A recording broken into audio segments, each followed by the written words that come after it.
குட்டி பாப்பாவுக்கு வந்து அம்மா வீட்டு குலதெய்வத்தில் வந்து 2வது மொட்டை போட்டாச்சு. அதோட லாங் வீடியோ வந்து நாளைக்கு வந்து நம்ம சேனலில் வந்து அப்லோட் பண்ணிடுவேன். செக் பண்ணி பார்த்துக்குங்க.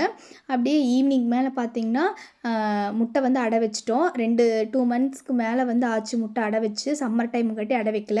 அதனால் வந்து இப்போ தான் அடை வச்சுருந்தோம். சரி ஒரு 6 முட்டை தான் இருந்துச்சா, சரி வச்சிடலாம்னு சொல்லிட்டு ஃபஸ்ட்டு வந்து மிளகா வந்து சுற்றி போட்டதுக்கப்புறம் கறித்துண்டு வந்து என் குட்டி பொண்ணு தான் போட்டான்.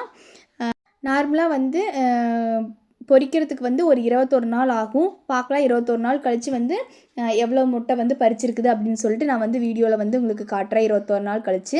அப்படியே டின்னருக்கு பார்த்தீங்கன்னா சிக்கன் கிரேவி தான் வந்து சிம்பிளாக ரெடி பண்ணியிருந்தேன். அதுக்கு வந்து மசாலாஸ் மட்டும் நான் அரைச்சிக்கிட்டேன். என்னென்னு பார்த்தீங்கன்னா கொத்தமல்லி, சோம்பு, சீரகம், பட்டை, கிராம்பு, மிளகு, அதுக்கப்புறம் வரமிளகாய் இதெல்லாம் லைட்டாக வறுத்து அரைச்சிக்கலாம். டேபிள் ஸ்பூன் ஆயில் ஆட் பண்ணி அதில் வந்து பெரிய வெங்காயம் வந்து நல்லா குட்டியாக நறுக்கி இந்த மாதிரி ஆட் பண்ணிக்கலாம். அதுக்கப்புறம் அது நல்லா வந்து பொன்னிறமாக வதங்கி வந்ததுக்கப்புறம் 1 டேபிள் ஸ்பூன் வந்து இஞ்சி பூண்டு வந்து ஆட் பண்ணியிருக்கேன். அதுக்கப்புறம் வந்து 3 தக்காளி வந்து நல்லா குட்டியாக நறுக்கி அதுவும் வந்து ஆட் பண்ணிக்கலாம். அதுவும் நல்லா வெந்து வந்ததுக்கப்புறம் நான் வந்து ஒரு 1:30 கிலோக்கு வந்து சிக்கன் எடுத்திருந்தேன். அதையும் வந்து அதில் ஆட் பண்ணதுக்கப்புறம் மசாலாஸ் எல்லாம் ஆட் பண்ணலாம். நம்ம வந்து அரைச்சி வச்சுருந்த மசாலா அதுவும், அதுக்கு கூடவே வந்து கொஞ்சம் மஞ்சத்தூள், நம்ம காரத்துக்கு ஏற்ப வந்து மிளகாய்த்தூள், அப்புறம் உப்பு இதெல்லாம் ஆட் பண்ணதுக்கப்புறம் நல்லா கலந்து விட்டதுக்கப்புறம் கொஞ்சமாக வந்து தண்ணி ஆட் பண்ணிக்கலாம். ஏன்னா சிக்கன்லேயே வெந்து வந்தால் தண்ணி விடும். அதனால் கொஞ்சமாக மட்டும் ஆட் பண்ணதுக்கப்புறம் ஒரு 15 மினிட்ஸ் கழித்து வந்து நல்லா வந்து கிரேவி பதத்துக்கு வந்ததுக்கப்புறம் லாஸ்ட்டாக வந்து கொத்தமல்லி தழை போட்டு நல்லா ஒரு கிளறி விட்டோம்னா சூடான சிக்கன் கிரேவி ரெடி.